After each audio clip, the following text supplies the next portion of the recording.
تعالى وبركاته.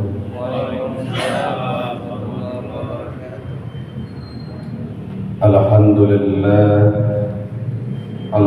لله الذي أنعمنا بالإيمان والإسلام، ونصلي ونسلم على خير الأنام سيدنا وحبيبنا وشفيعنا ومولانا محمد وعلى آله وصحبه أجمعين. أما بعد، فقد قال الله تعالى في آيات القرآن الكريم وهو أصدق القائلين: أعوذ بالله من الشيطان الرجيم. بسم الله الرحمن الرحيم.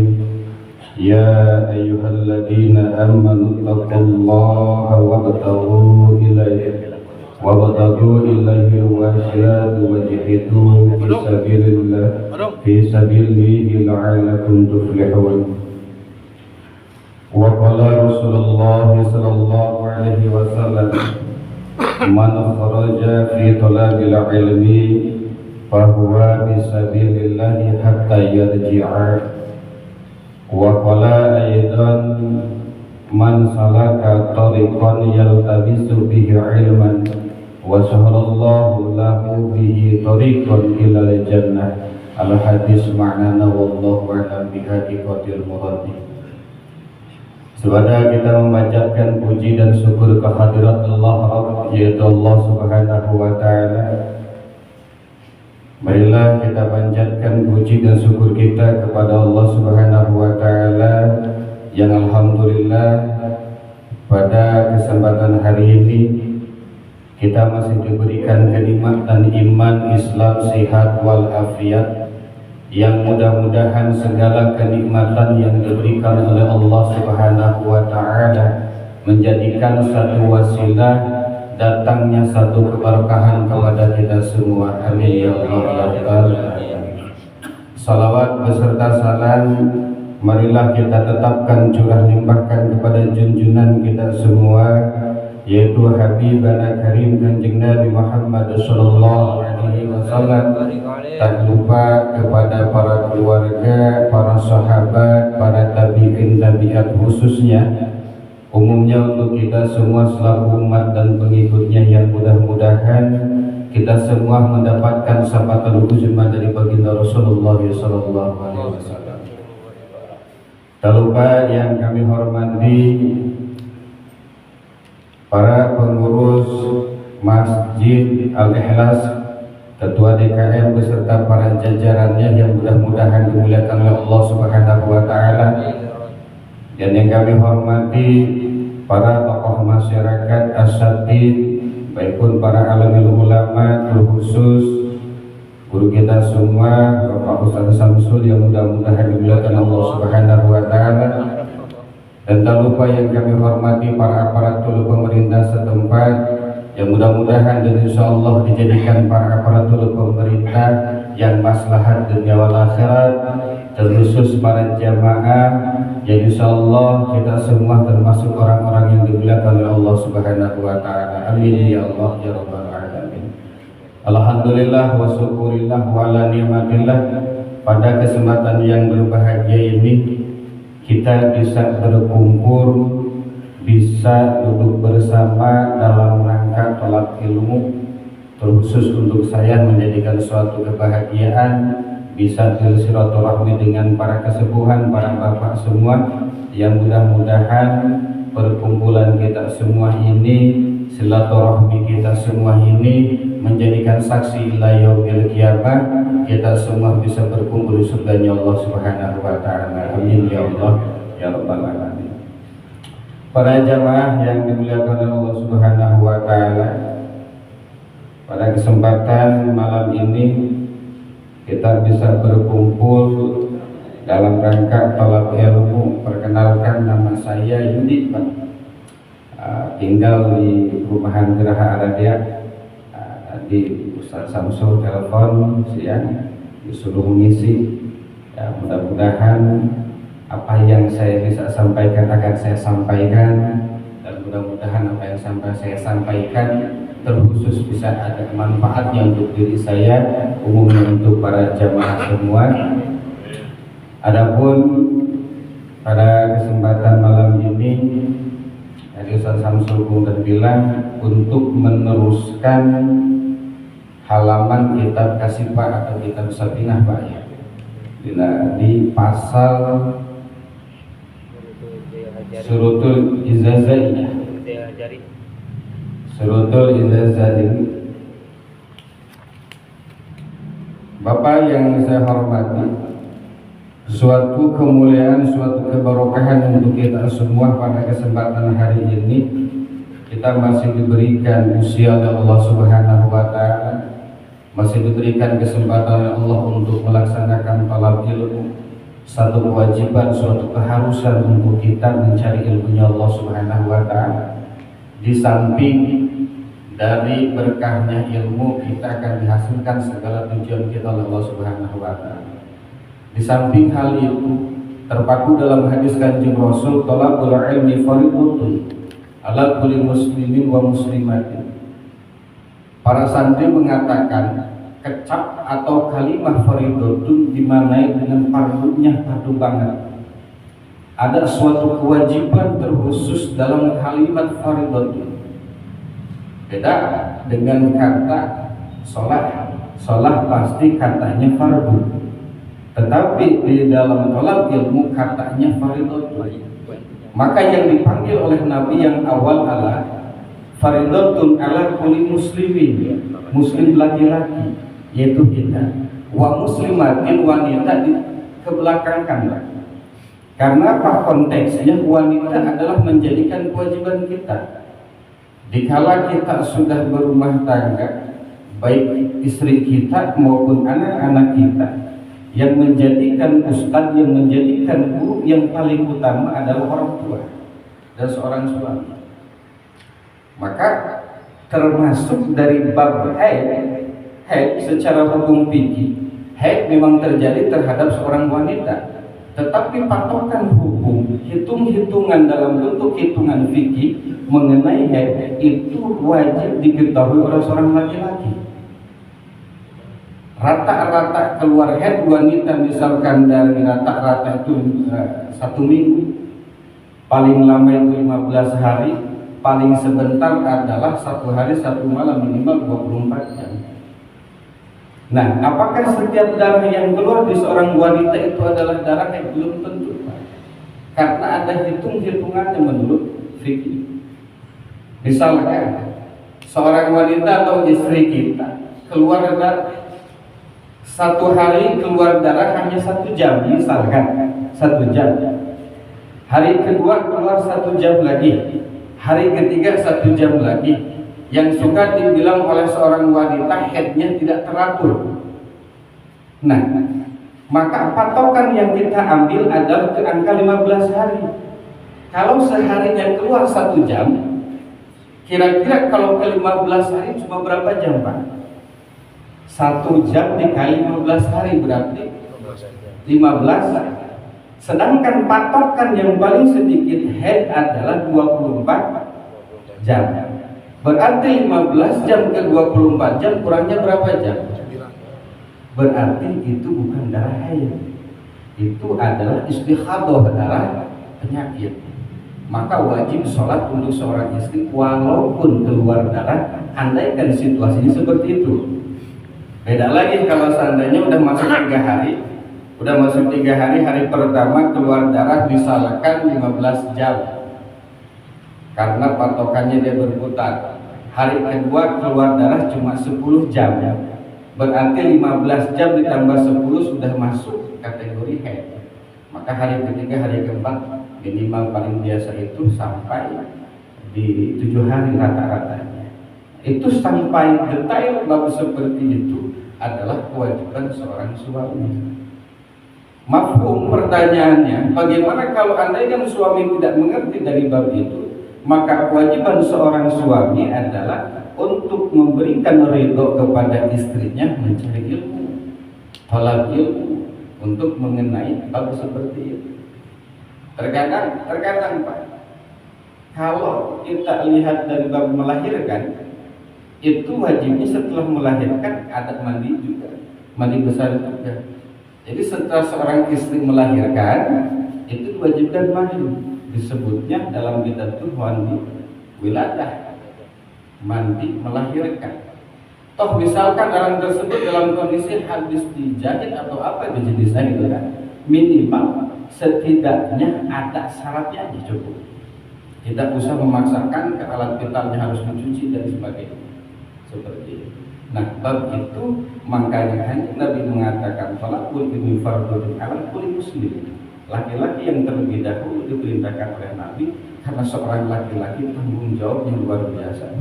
Mudah-mudahan Bapak semua ini menjadikan ahli surganya Allah Subhanahu wa taala. Amin ya Allah ya rabbal alamin. Masuk kita ke bab yang apa? Paslun. Ini pasal ini bab akan menjelaskan syurutul izar zail hazan, syarat membersihkan dengan batu.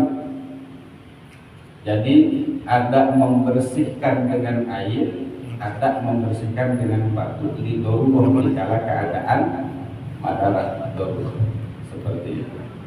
Halaman 2. Seperti misalkan sudah ada anak muda melaksanakan camping gitu kan, camping ke gunung gitu kan, dikala biasa saja bersih atau membersihkan dengan batu ini terjadi dikala seseorang itu akan melakukan buang hajat, baik buang hajat besar maupun buang hajat kecil. Maka disyaratkan untuk orang untuk yang mau membersihkan dengan cara seperti itu butuh dengan syarat, karena syarat ini menjadikan satu patokan sah atau tidaknya pelaksanaan itu. Sama nih syaratnya ada 8 ayat tunal bisalasati ahbab. Yang pertama, tindakan pertama dikala seseorang akan melakukan pembersihan dengan cara menggunakan batu, maka terdahulu siapkan 3 batu, yaitu minimal batunya jangan terlalu besar, paling sebesar segini batunya. Setelah batunya disiapkan minimal bisalasatin ahbarin minimal 3, ternyata setelah 3 masih belum bersih juga najisnya Pak, maka lebih dari 3 diperbolehkan, tapi kurang dari 3 tidak diperbolehkan oleh patokan hukum. Mana yang bisa dibersihkan? Maaf Pak, karena ini harus kita contohkan Pak ya. Kalau tidak dicontohkan agak sulit juga. Gitu. Maaf, misalkan ini Pak, misalkan ini kemaluan seorang laki-laki di sininya. Jadi yang kita ambil adalah khasafahnya, yang kepalanya itu. Nah, jadi kalau seandainya misalkan ada batu sebesar ini, kita misalkan udah pipis ya, itu cukup batu yang pertama kita tempelkan aja. Jangan sampai si batu ini kita digeser-geser kemana-mana, cukup ditempelkan aja. Nah, gitu aja. Bahasa Sunda mah cat doang gitu, gitu aja udah selesai. Ambil batu yang kedua, tempelkan lagi. Ternyata setelah batu yang kedua udah kering ini Pak. Nah, menurut hukum tetap harus diselesaikan dengan batu yang ketiga. Seperti itu. Itu di posisi misalkan alat vital seorang laki-laki Pak ya, atau seorang laki-laki. Nah, gimana seandainya mafhum pertanyaannya kalau seandainya sudah 3 kali belum bersih juga? Maka menurut usul fikih mengatakan kalau seandainya 3 kali belum bersih diperbolehkan lebih dari 3 kali. Ternyata bersihnya di posisi keempat Pak. Bersih di posisi keempat, nggak ada air lagi misalkan. Nah, kita ambil sunnahnya. Menurut fikih sunnahnya harus diganjilkan, ambil yang kelima. Seperti itu. Kalau memang kondisi kita darurat Pak ya, madarat. Kalau memang di sesuatu yang memang diharuskan dengan cara seperti itu, artinya memang nggak ada air gitu Pak. Nggak ada, maaf. Misalkan seperti orang di jalan gitu Pak ya, pengen pipis itu ke pohon. Nah itu nggak sah secara hukum. Nggak bisa. Nggak bisa. Nggak bisa secara hukum. Maka kalau seperti itu Pak, nggak suci kondisinya. Dikala nggak suci kita sholat harus dicuci dulu Pak. Kalau nggak dicuci, tiba-tiba kita wudhu, wala yasihu wudhuhu, nggak sah wudhunya. Berarti nggak sah wudhunya, nggak sah sholat. Jadi yang dianjurkan adalah batu.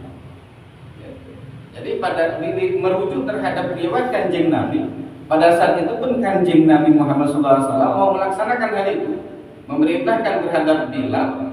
Bilal mencari batu, ternyata menemukan dua batu. Setelah disebarkan kepada Nabi dua batu, satu lagi Sayyidina Bilal itu mencari ke sana ke sini nggak ketemu. Ketemulah satu benda tapi bukan batu. Diserahkan kepada Nabi. Apa kata Nabi? Ya Bilal, ini yang bukan yang aku cari, tapi yang aku cari tetap batu, bukan ini. Karena ini hukumnya najis. Seperti itu. Jadi patokannya tetap batu. Nah, seperti itu.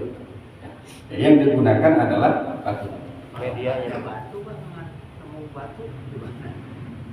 Kalau nggak nemu batu, itu akan menggunakan sistem apa? Tayamum, Pak. Tayamum.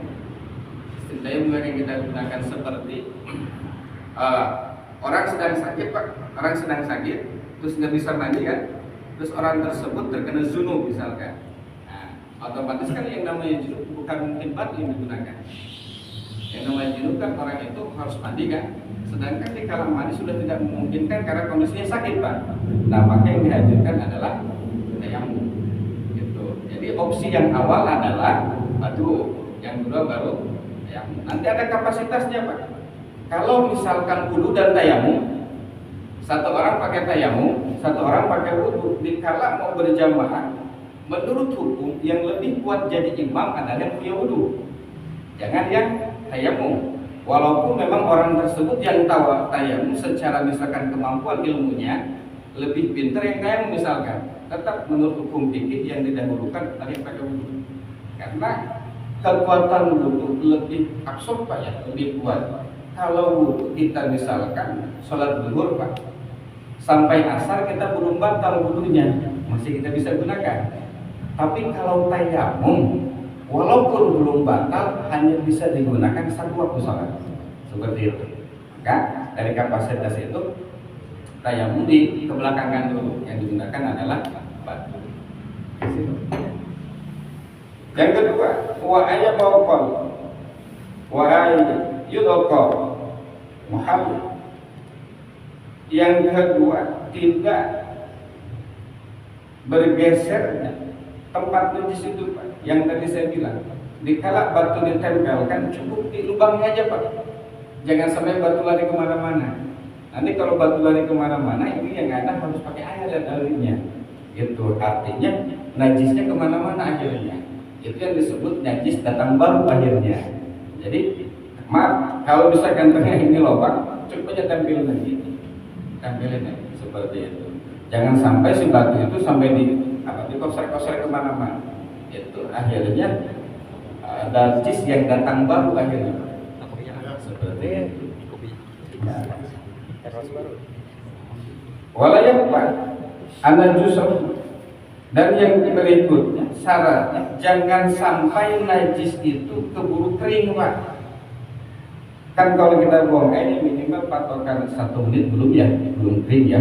Itu misalkan kita udah buang air, kita tunda sampai 5 sampai 10 menit kan udah kering ya. Nah, kalau udah kering udah nggak bisa.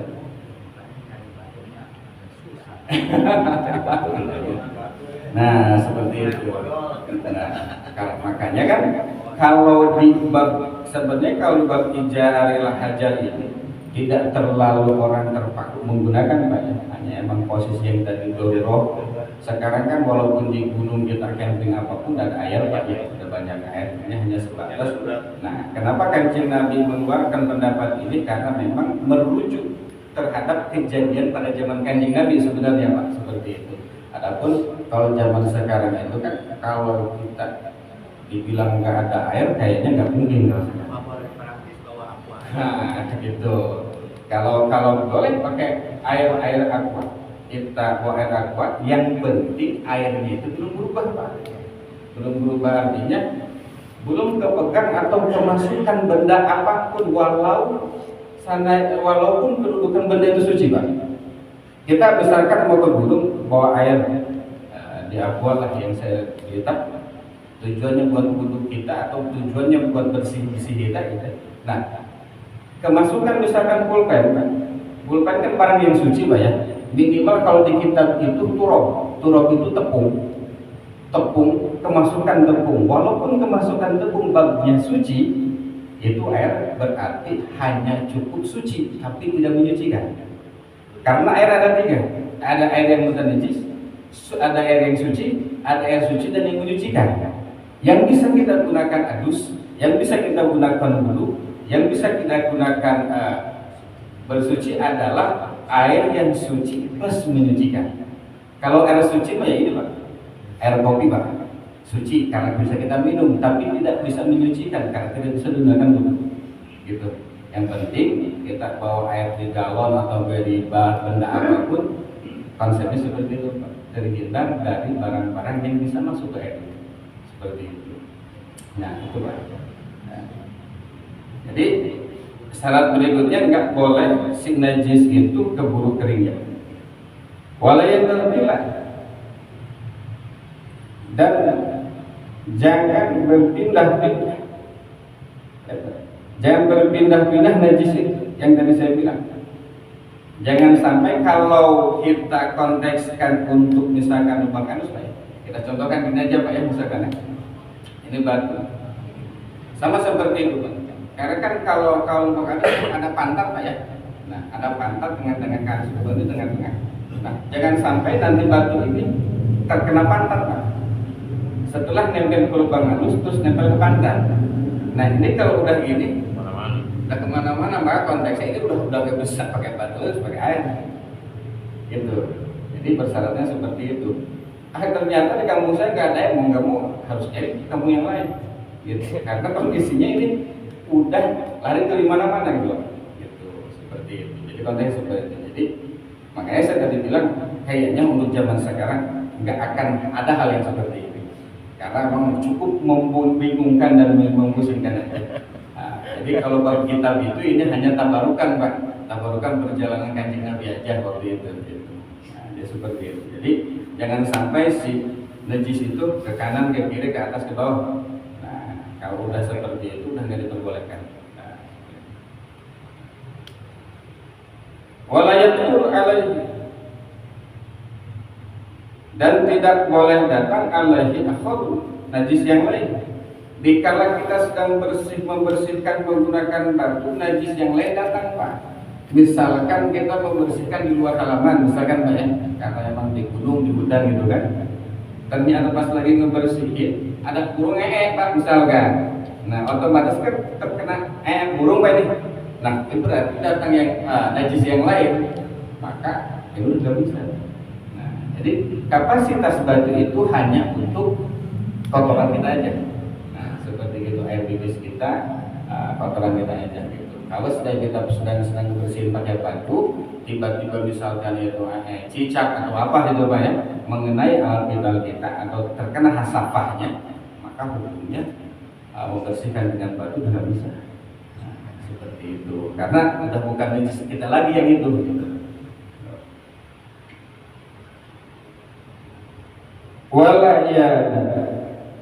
Wala yujawiza subhata. Yang berikutnya, yang tadi batas dikala lubang anus itu maaf Pak. Karena saya tadi bilang kalau pikir mah kayak gini. Kalau dijelaskan sampai di sini, ya kalau ya karena orang lain agak jorok kan, ya memang seperti ini ya Pak Piki. Nah, kalau di lubang anus suka ada yang kita apalah ya, bisa ngerasain kalau dipegang Pak ya. Kayak ada yang kasar-kasar gitu. Nah, itulah batas yang harus diwajib dibersihkannya Pak. Nah, kalau sudah bilang bubundel yang gitunya. Nah, batas bubundelnya itu aja Pak. Nah, kalau lewat dari bubundel itu nggak apa-apa.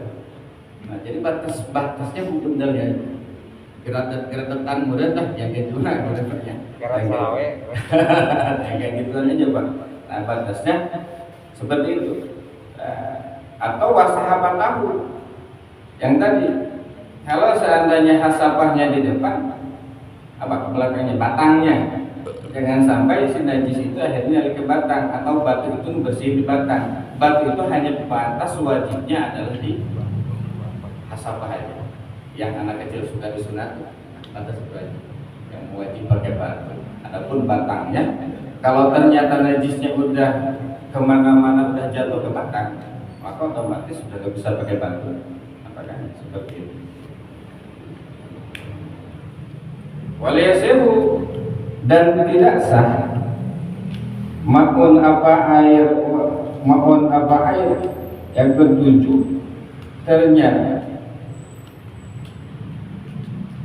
pada saat kita sudah membersihkan pakai batu itu, katakan tadi konsepnya darurat Pak ya, kita pakai batu itu karena tidak ada air darurat, tiba-tiba ada air, nah maka itu nggak sah Pak, harus dicuci balik lagi, diulang, cukup cuci aja gitu ya. Kalau misalkan udah kepalang kita kandangin punya kitanya gitu Pak, nah berarti itu celana dalamnya jangan dipakai, udah mudah najis gitu kan, udah mudah najis gitu, maka ganti aja seperti itu. Jadi tadi dicari-cari air gak ada misalkan gitu kan, tiba-tiba udah kita bersihin pakai batu, udah selesai, kenapa pas jalan ada air seember, maka hukumnya nggak sah dibersihin pakai batu, karena konteks awal kita adalah di darurat madarat itu.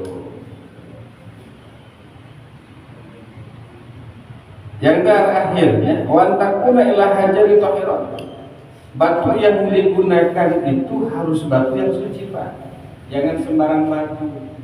Kalau misalkan pas kita ngambil batunya itu nggak jauh, misalkan 1 meter lah, 1 meter dari kandang kambing misalkan, itu sudah dipastikan mutan najis Pak.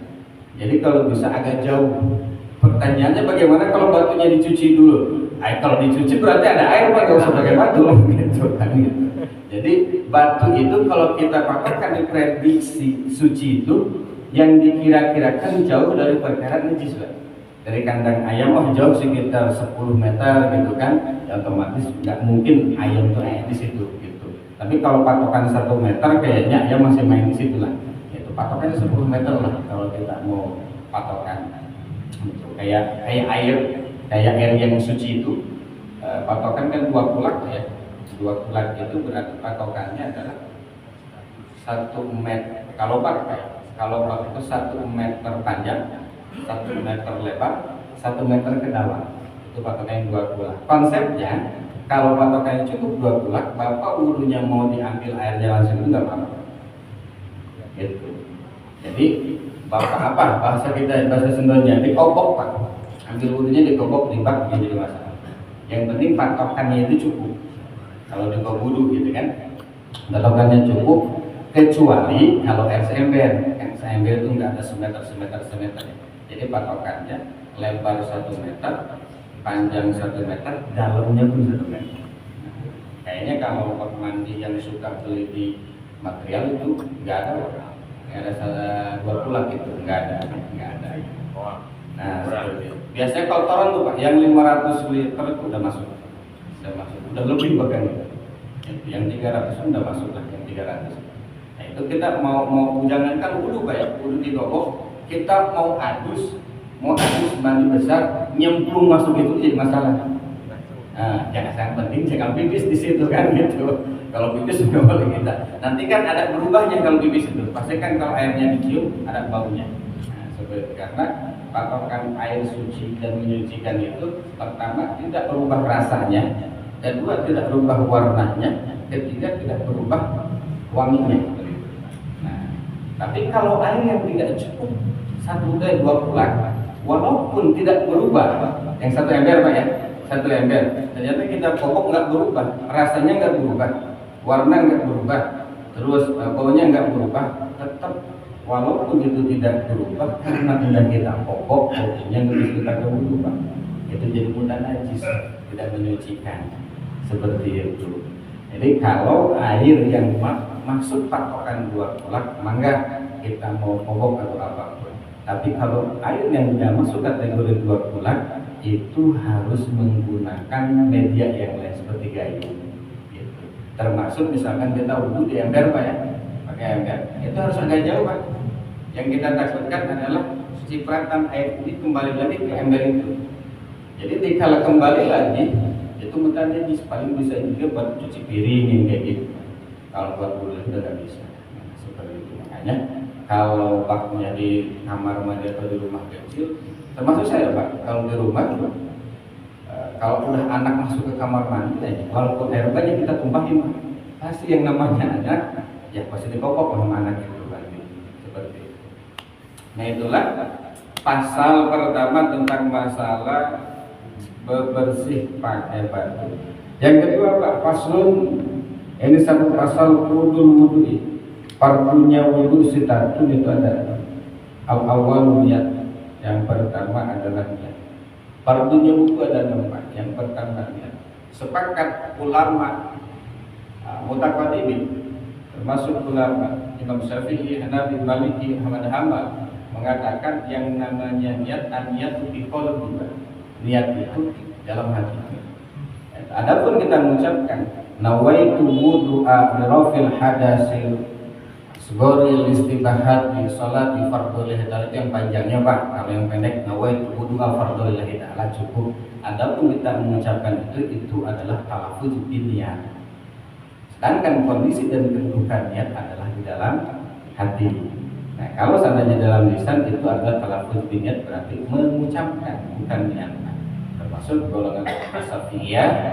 Imam Syafi'i mengatakan termasuk kalau sholat niat pun itu dalam hati. Jadi niatnya, niat saya wudu fardu karena Allah. Nah itu nanti dibarengi dengan rukun wudu, fardunya wudu. Yang kedua apa? Asani ghusl wajhi. Yang kedua menyuci muka. Nah niat itu nanti dibarengi dengan cuci muka. Gini Pak. Karena patokan fikih yang disebut muka ini nih Pak, dimulai jadinya rambut sampai ujung gaduh. Ini sebutnya muka. Dari papan telinga ini sampai penting lagi ini muka. Walaupun ini disebutnya jidat, disebutnya